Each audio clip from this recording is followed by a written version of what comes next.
Hello, mate. Hi, mate. How are you? I'm good. Not seen you in a while. No, how long's it been? 2, 3 weeks, 4 weeks? It's been a long time, but here we are. He's Rob, I'm Mo. We are back. Like Wayne Rooney's hair, out of nowhere, we're back and better than ever. And this time we have a brand new partner. You didn't look good last night, Wayne, on the telly, I thought. Well, I mean, It's not the hair wasn't the issue. The hair is what I'm specifically concentrating on. Because Okay. Yes. Like we can talk about, All right. and I'm not going to go into all that stuff. Let's leave Wayne alone. Come on, Yeah. Mo. Leave The him point alone. is that there was no hair, and then suddenly there was loads of hair. Lots of and hair. that's where we are with the show. Yeah. Anyway, we have got a brand new partner as well for the show. We are partnering with Saley, the eSIM company. Love those guys. Oh, they are fantastic. I'm sure you use them all the time when you're traveling here, there, and everywhere, whether it's on holiday or European aways. But Saley it's the eSIM that allows you to use the internet wherever you go. All you need to do is download the app, select the country and the price point and the data package that suits you, and then essentially you'll get 15% off if you do it with the Tor code. So Internet, you say? the internet, that thing that we're all going to be the thing that we're talking to you through as we speak right now. It's magical, isn't it? It is magical, and Saley makes it even better if you're traveling around, which I'm sure all of you are going to be. So there you have it. What are we going to talk about today, Rob? Soccer. Yes, football. We aren't going to talk about the match that's just gone. I'm sure a lot of you are still basking in the glory, but football cycle has moved on, and we are going to move on. We're now looking towards West Ham and potentially getting some players back. Well, I say getting some players back. I think it's going to be player in Jeremy Frimpong. Mm-hmm. I was fascinated by Slot's decision to still pick a midfielder, a right back, even though he had a defender in Joe Gomez. Do you think he hates right backs? I don't know. Like, he just thinks they're not real footballers? I mean, they might be like the football version of Spinal Trap drummers. Yes. Because they don't last. Yeah. But now if he has two of them, surely he's going to pick one of them to play. He'll pick Frimpong. You think? The only thing is, though, Frimpong's now had 2 hamstringy type injuries, having not really had them, I think, before in his time at Leverkusen, which would concern me that it's to do with his load. Yes. And he played a lot of He came back in, was it just after Christmas or just before Christmas? The first time. Well, after the first injury, he came back in and he seemed to play every minute of every game, more or less, didn't he? So I think they've got to be mindful about him sharing the job with Joe for a bit. And you know what? That might suit both agendas. Joe's not an every game guy. We know this. No. And Frimpong probably needs to be eased back in. But I am excited because I thought Frimpong he was on fire before that injury. He was just coming to the boil, wasn't it? Yeah. And it was that's one of the real shames of that injury is that we were really starting to see what he could bring to this team. And I think tactically it gives Liverpool a lot more flexibility as well, because I think if you've got someone like him who can basically man the whole of that right-hand side, that allows your right forward to be a little bit more central and to be a little bit closer to goal. And if that right forward is Mohamed Salah... Or the right forward who finished the game against Forest, who I thought was very good. Yes. Rio Ngumoha. Yes. More on that later, I'm sure. Indeed, we will be more on him later. But whoever it is, getting them close to the goal means that you're connecting your forwards a little bit easier. So the central guy, Ekitike, you can almost create a different kind of formation just from having someone like Frimpong and his skill set in the pitch. Yeah, true, right. I mean, he was delivering assists and a goal, wasn't he? Did he score? How many did he score this season? 2 or 3? He scored the Charity Shield, didn't he? And he scored against Barnsley in the Cup, wasn't Yes. Where he cut inside. And then obviously there's the one in Marseille where he didn't get the goal, but it was basically... Yeah. Oh, yeah. But assists and pre-assists were coming at a rate of knots. What he brings to the side is genuine pace.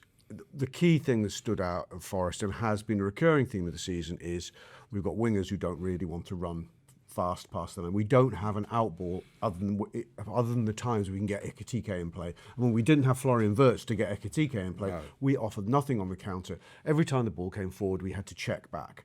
And we were under pressure, and Forest were able to regain it just through normal pressing standards.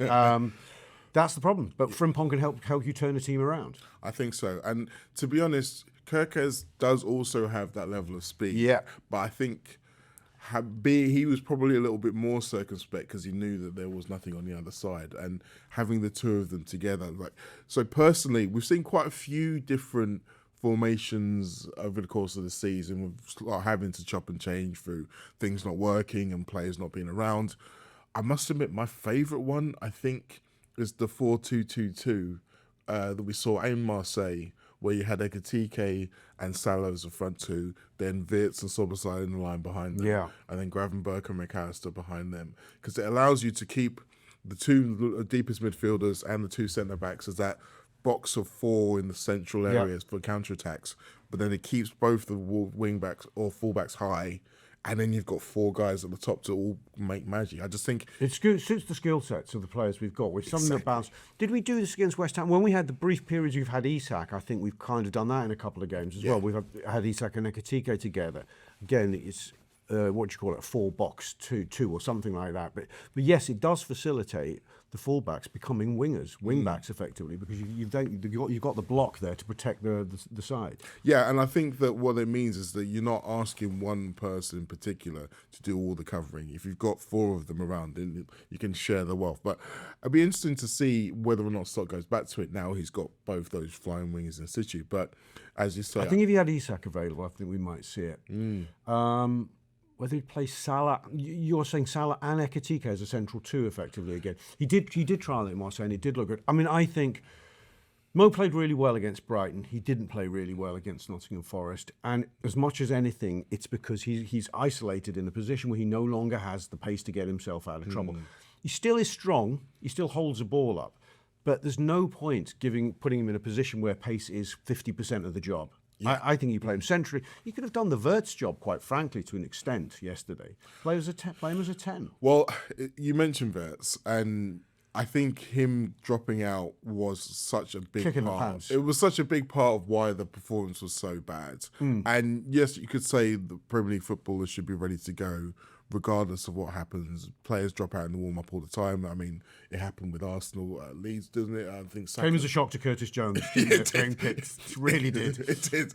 Curtis won't have worse games than that, ever. It was. I love Curtis. He won't play badly as that again. It was not great. That's the good news, Curtis. Yes. However, speaking of good news, it appears as though Wirtz will be back for West Ham. He said that. He said, but then he added a little thing which did my head in. But you never know. Well, he's obviously got to cover his back, hasn't he? As does Wirtz. He said it was a back injury. Yeah, it was indeed. Which is a strange injury, because it can be nothing, but it can be the harbinger of something that just doesn't go away all season. I suspect, reading between the lines, Wirtz must have felt something in his back in the week, and they sort of like, it's nothing, you'll be fine. And in the warm-up, because I can feel it again, and I think they've gone, this could get worse. Yes. Let's protect him. I think what you're seeing at the moment is because of the way the injuries have kind of stalked the whole season, they're not taking any risks. No, we're not allowing this to, you're too important, and frankly, this game can be won without you. And only just about was, but I think there are bigger fish to fry for Wirtz across the whole season, and losing him for a period would have been a massive blow as opposed to going without him for one game. Yes. And I think it's a testament to him how integral he has become. Yeah. And how you look at it and think, well, okay, we've got other midfielders who technically can play in that position, but none of them do it like he does it.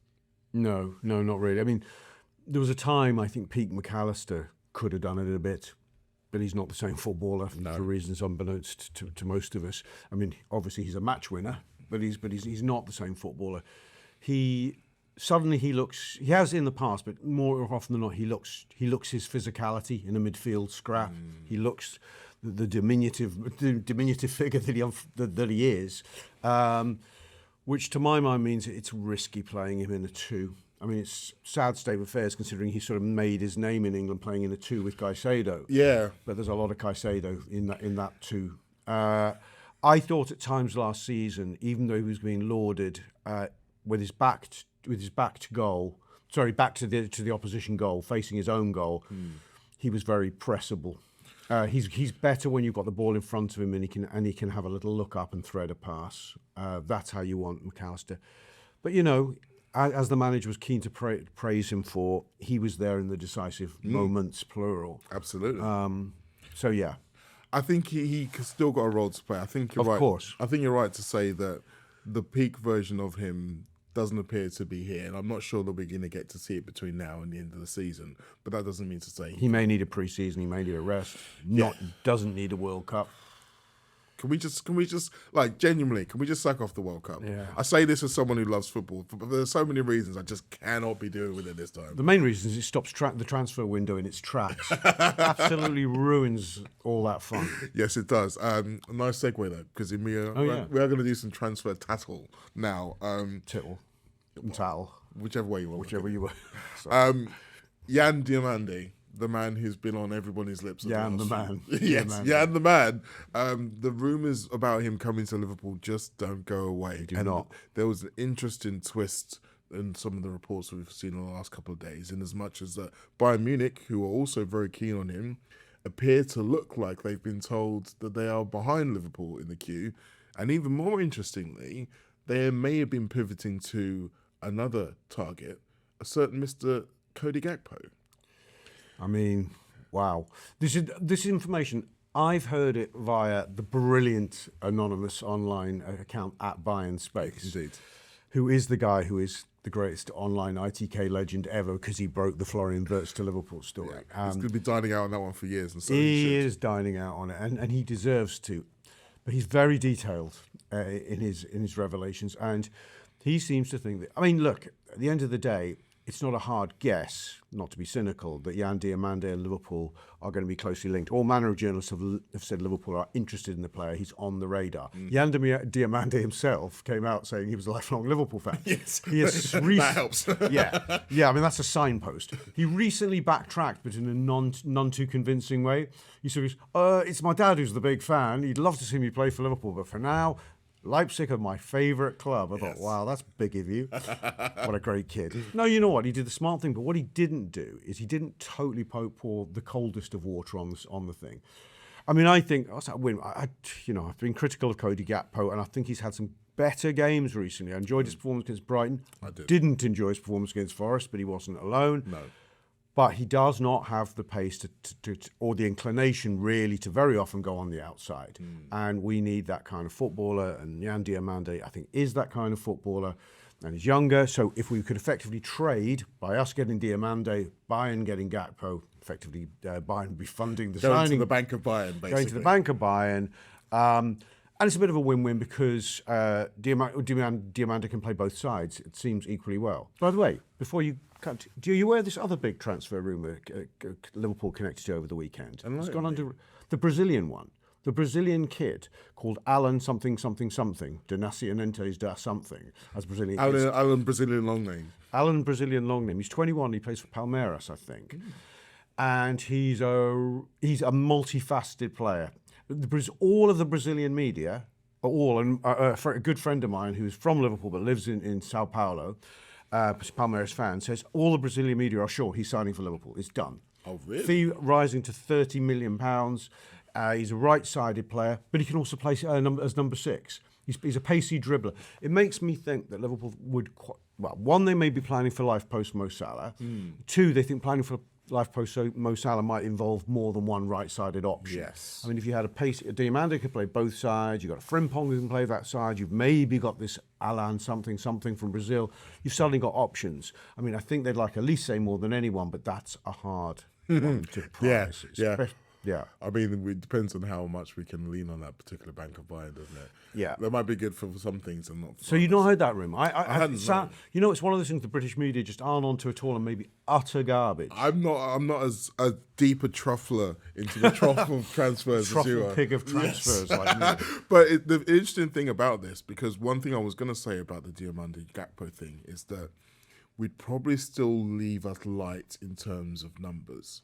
1 in, 1 out for that position. Oh, absolutely. I feel like we need bodies. Yes, I know that obviously lots of people have said Gakpo has had not a very good season, and you could make an argument to say he probably isn't going to suddenly improve out of nowhere. But I do think last season, having 2 players for that position, having the fight between him and Diaz, having the ability for him to be on the bench sometimes, be in the starting lineup sometimes, did get the best out of him. So if you were to have someone like Diamande, keep him in the squad. Yeah. Cody. So if you had the two of them, if you could, if he'd put up with that, because he's versatile as well. Yes. The other thing I think, and as much as it sounds fantastic, if Bayern are willing to pay the reported fee of around £65 million for Cody Gakpo, the truth is that he signed a new deal in the summer and he's under contract till 2030. So Liverpool are going to be asking for that and more for anyone who wants to buy him. And then that becomes a situation with Bayern is, do they think he's worth that? Are they going to go in and get him? Now, obviously... I don't think he's worth more. Not at the moment. But obviously they've got good experience of paying that amount of money for Luis Diaz from Liverpool, and he has translated into exactly what they wanted. Yeah, would they good be precedent for Would they be able to do the same thing? The fascinating thing for me is, like, if Bayern asked Luis Diaz, it's like, what do you think of Cody? What do you think he'd say? Don't go near him. You see Lewis is thinking, I can't be asked fighting for him. Yeah, but, not that guy again. Well, to be fair, Lewis always got the nod when it was a 50-50 over the two of them, unless he was being rested. And he wasn't being punished by being pushed central. I think there was a vacant, with injuries and lack of form elsewhere, we needed Luis Diaz in central striker position last season. So I don't think Diaz would be upset. I mean, I'm sure they probably got on quite well. I hope so. Diaz is a nice guy, likes people. It's not going to be a problem. Cody's a nice guy as well. Yeah, Cody seems like a very nice guy. I'm sure they got along lovely. Yeah. But no, the links with Alan and Jan are both notable for the fact that they are players who can play both sides. So it's not a case of we bring in this player in, which automatically means that this player is going to leave. Yeah. They can both be versatile. Well, let's have those two and Elise, please. Okay, all right. How big is your shopping bag? Liverpool need these footballers. Well, and if we can trade sensibly, as with Cody Gakpo potentially. Look, if you bring in a Brazilian kid for 30, he's 21. He's not a kid. Diamande, what would he be? 70-ish.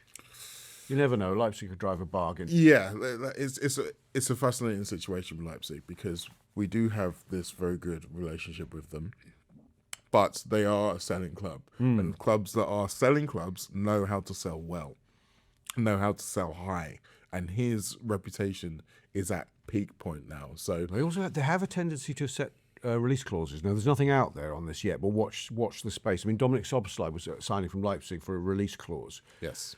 Szoboszlai was a relative unknown when they signed him, right? So, as was Diamande. Although I think they paid some money for Diamande. Did they pay like 10 million or something for him? It was around that. I mean, but he'd only been at, I think it was Leganés for 6 months. So he moved, I think he moved 3 times in a very short space of time. In as much as both the two teams were like, wow, this guy's great. And then suddenly someone came in to say, do you want to make a profit on him? I'm like, sound, we'll make a profit on him.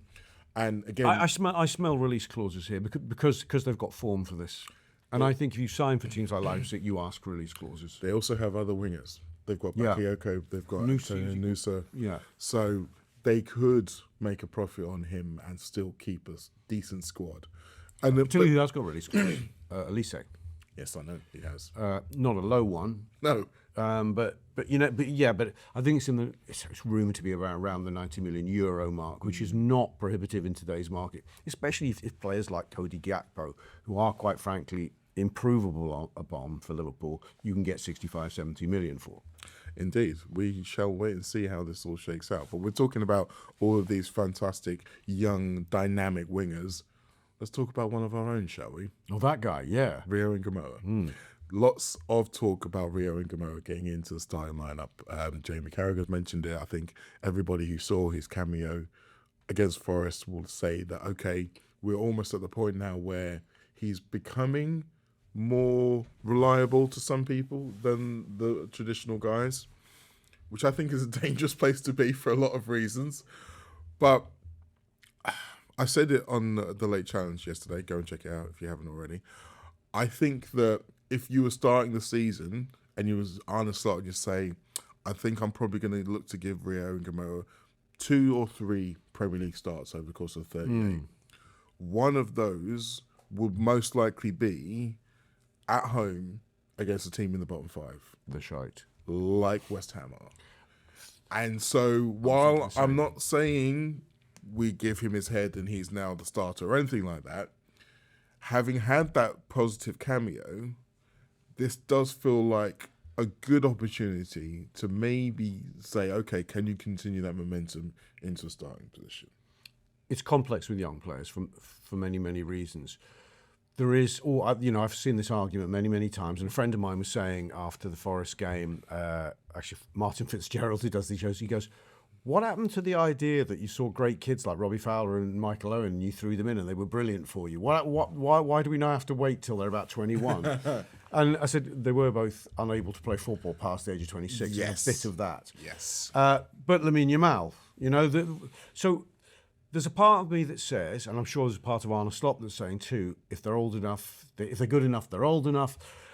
And one or two things could happen, I think, if you throw him in for a start anytime soon. And I agree with you, by the way. If you're ever going to do it this season, why wouldn't you do it this weekend? You can throw him in, and he would have the backing of 100% of the crowd for being on that football pitch. Everyone's excited to see him. He'd only have to beat his first man, and the energy in the stadium would really be the excitement would be palpable.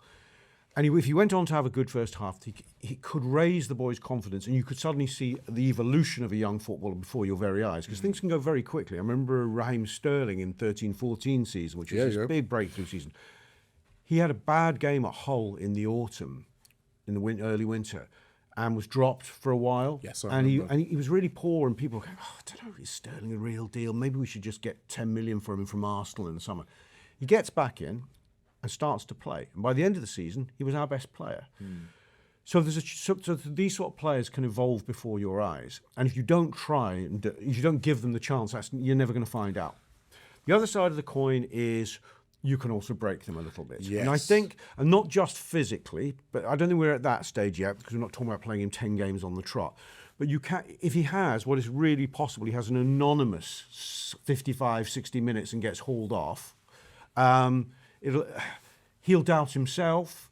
The higher ups, Slot and his team will doubt whether the kid's ready this season, and you might see a while before he even gets a cameo off the bench. So this is the dilemma for a manager. Arne Slot knows exactly what we're saying. Absolutely. I think in terms of that particular worst case scenario, one thing that they do have in the back pocket is the FA Cup game almost a week later against Wolves. So if it does go wrong, then you can say, okay, fair enough, that wasn't where we wanted you to be. But fear not, we still believe in you. You can still get 20 to 15 minutes at the end of this FA Cup game.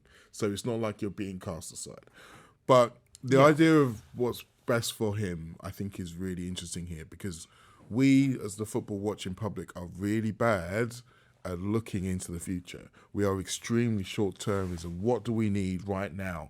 And Liverpool, as a football club, needs to be thinking about what is best for Rio Ngumoha more than what is best for the immediate future of Liverpool, because I think it's not just about there's a him. balance that can be struck here. I mean, he has shown. I mean, he all but won us the game. A game we hadn't played well in the other day. He was. Obviously, it's easier to come on against tiring legs, whatever age you are. And Forest were, although they had made a number of substitutions, they were tired defensively because they played in Turkey in the week. So it's easier to do that. But what he did was devastating relative to what we'd seen from our other wide players there. Also, but actually, I wouldn't take anything away from Joe Gomez, who I think added a bit of pace and width for us as well that time. I don't think, but to bring this round on itself, there's the pros and there's the cons and there's the back and there's the forth. Ultimately, let's just start him against West Ham. It's not going to be the end of days. So I'm with you on this. I just wanted to round it up with a few extra numbers, because we were talking about, Slot mentioned the fact that he's played more minutes than any other 17-year-olds around Europe this season. Yeah. I want to throw in some minutes. Yamal. But Yamal, I think we can put Lamine Yeah, Yamal right. in a separate category of his own. Yeah. But to that point, I want to tell you about a couple of other players and how many minutes they played at 17. So Rio Ngumoha has played 489 minutes. So far Premier League minutes? all competitions. 489, okay. This season. Right. Raheem Sterling, the guy you mentioned, how many minutes do you think he played as a 17-year-old? Before he was 18, should we say? In the year he was 17. Yes. That's a good question. The nature of the question is such that I'm going to be surprised how low it was. I would have guessed intuitively it was much more, but it's going to be low, isn't it? 406 minutes. No, you were right the first time. It's high. 1,572 minutes. Yeah. That's a lot. That's more than 3 times. Yeah, and he didn't suffer with injuries. No. But he is now 31 and has probably been past his best for the best part of 2 to 3 years. Rio Ngumoha should dream of being Raheem Sterling, quite frankly. And then let's look at the other end of the scale. Lionel Messi. How many minutes do you think he made as a 17-year-old? I think I saw him play at Anfield as a 17 or 18-year-old, something in one of those Europa games against us. I think he played a shitload, like 3,000 minutes. 244 minutes. Shut the back door. I'm telling you right now, 244 minutes was all he made as a 17-year-old. But was he injured that year? No. Was it 60? Or when he's 18, did he play 5,000? I think it went up minutes? after the next year. But the point being that he was being managed very carefully by Rijkaard and by Barcelona at that point. And I think there's so much talk about Liverpool and how they deal with young players and pathways and some of the other real young talents in the academy, like your Josh Abes and your Luca Edens, are looking on and seeing how Liverpool deal with them. But it's not all just about giving them as much minutes as possible. It's about giving them the best opportunity to become a long career of fantastic footballers. Sure. If you're the parents of a young player and your manager is saying, look, we've seen what the damage we've done to your Stefan Bajsacic's, your Jaden Dans, by probably playing too much. We don't want that for you. We've got a plan, and it might not necessarily look like the greatest plan at the moment, but it's a plan that we hope to have him be a fantastic footballer for 10 years, not for 2 years. You're probably going to want to hear that. Yeah, I think it's a tricky one, though. I think if you're close to the player and you're the player himself, because no one's going to tell me Rio Ngumoha isn't saying to the manager, just put me in for the next 5, watch me go. And also that his mum and dad and his agent will go, that'd be cool to see too, right? There is a big part. So everyone's, I think, faces the same conflict. I think if you're in the players' camp, you would have played him more this season. They would all say, of course, he's got to be protected, but play him some more. Protect him, but play him some more. So there's almost a no-win situation. It's about balance. This is what this argument is. And therefore, anyone say, don't play him because he'll get destroyed. Well, if you don't play him, he's not a footballer. You know, at some point you have to develop as a footballer, and you don't develop in training, just in training alone. At some point you have to be tested against top level athletes. So it's about balance. It's not about one thing or the other. To state the bloody obvious. Over to you, Arnie. We will be watching and waiting with bated breath to see when that team news drops. I dare say there may be a question or two about Rio Ngumoha on Friday. If no one else is asking him, I damn sure will. Thank you for watching our show, as always. Thank you to our new partner, Saily. Go out there and get on that Saily app. 15% off with the tour code. And me and this fella will be back soon. Thanks, Mark. Thank you, guys.